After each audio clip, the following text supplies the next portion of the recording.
A couple years ago, I noticed that a bunch of things were out on the curb, and one of the items there was just this box of photographs.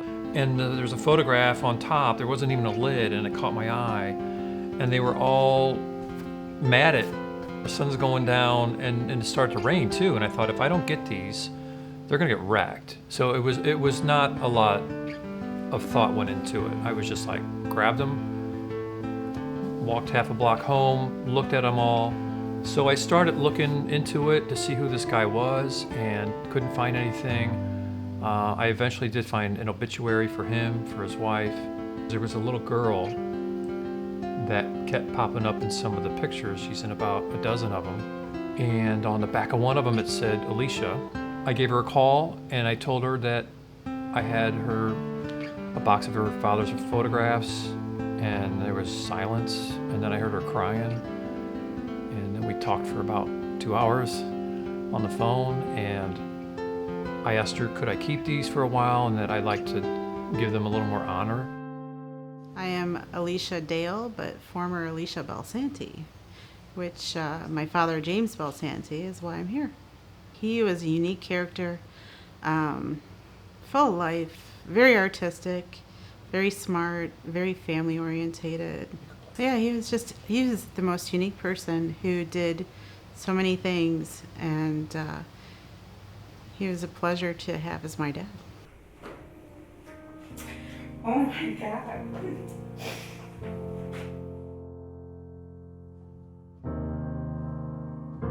You got the whole stash of them. That's my old childhood right there.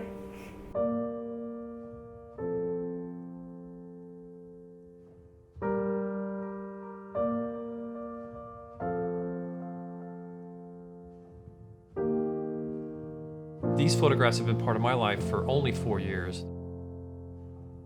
This has been most of her life. When I was younger, I would help him, or more or less disrupt him, in the darkroom that he built in our home in Chicago. We have basements, so part of the basement was a wine cellar, and part of the basement was the darkroom that he built. And I would spend my own alone time in there as a teenager, continuing to do photography. He showed me how to take pictures, showed me how to develop them, and showed me how to print them. And then he was already part of the Blue Island Camera Club, and I joined when I was 10. He was really, the brick and mortar of the club. I think he was president for quite a while. He was by far the most experienced photographer of the group, and master in black and white photography for sure. He never looked at himself as being, so superior to somebody else. Instead of that, he would just help and lead people, if they asked, or he would suggest, but he never, held himself above. He was always trying to help people with the photography. I think you mentioned they had a wine cellar. It must have been in the basement, but I believe it was finished. I know when you go downstairs, he had all his pictures displayed on the walls. I do remember one thing, too, that he would always, when we started getting into color, he'd always get somebody in a red coat to stand in here photograph. That was one of the things we learned from Jim Belsanti. I remember that exactly. Yeah, it's always, we always think about that. It's sad when, somebody passes on and, what happens to their photograph. It's nice to see it being revived and somebody else looking at it like that. It's pretty special. The more I think about it, the more I remember him. This is my dad with our granddaughter, who is 10 now. This is when he was in his 60s, like early 70s maybe, right before he got Parkinson's and Alzheimer's. I think that's why he stopped taking pictures, is because his hands are so shaky, he couldn't take them anymore. Whatever we do, it doesn't have to be photographs, but like our stuff pretty much is just like photos in the rain. Even though I never met him, I feel like I know him, and it was cool to cross paths with him and just share with people this guy and just kind of give more honor and respect than his final time here just being put out in the trash. I think everybody can relate to that. I don't know, it was better going with them or seeing the pictures once we developed them or watching them in the camera club, you know, pop up. He got lots of awards though, but he didn't do it for the awards, he just liked doing it. Mm-hmm. Just like his winemaking, just like his jardiniere, just like everything he did. So anyway, we're gonna take a look at what she has, the slides and the photographs, and I don't know, put them on exhibit maybe, you know, and just give it like a little more honor.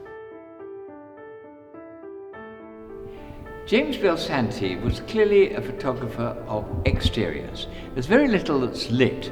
He uses natural lighting and wonderful angles. I was under the impression there were a bunch of different photographers. So, I don't know, most photographers you see, and artists for that matter, usually stick to one subject matter or one type of photography. He just sort of does it all, which is really impressive.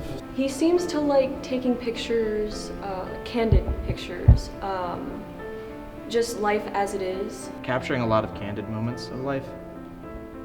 It does a very good job and kind of just puts me back, I guess, in that place.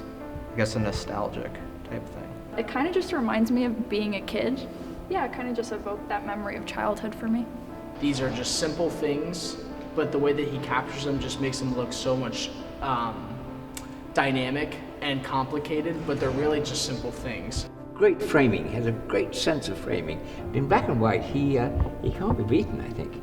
It is almost abstract, but you want to know more. It grabs you. It's just to me, a really compelling shot. Like, what is the story here? Like, the whole story could be built around this image. Just the way the rain, the fresh fallen rain, makes all the colors hyper intense. And just like the cool atmosphere, I can almost hear the rainfall, even though clearly it stopped raining by this point. And that's what a good photographer is, somebody who makes you remember an image. And I thought this was a terrific exhibition. I'm sorry he died not known and not famous. He deserved to be. Thanks. Make art. Make art, and if there's art in the trash, pick it up. And just give it some respect.